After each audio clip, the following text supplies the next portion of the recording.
Yeah, encroachment operation continue in Texla.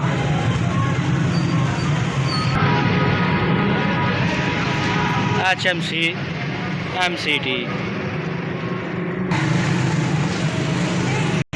Faisal शहीद road वाले पासे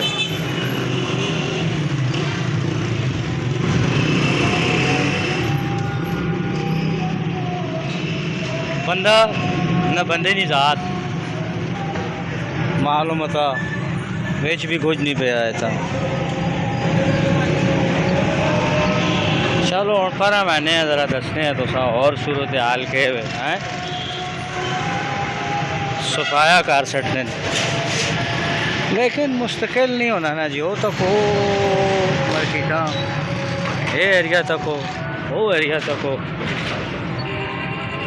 कोई पायदार और मुस्तकिल हाल नहीं निकलना है ना चीज़ा ना इनक्रोचमेंट ना जाए जाए चीज़ा हैं जी पई हैं तो कोई नहीं चाहने जड़ियाँ नहीं चाहने नहीं होनिया ने उचा खड़ने बाकी बेरोज़गार लोग भी जान बैठे।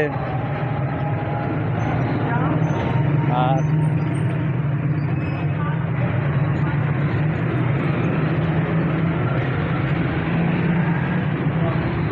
बूटे भी लगे ने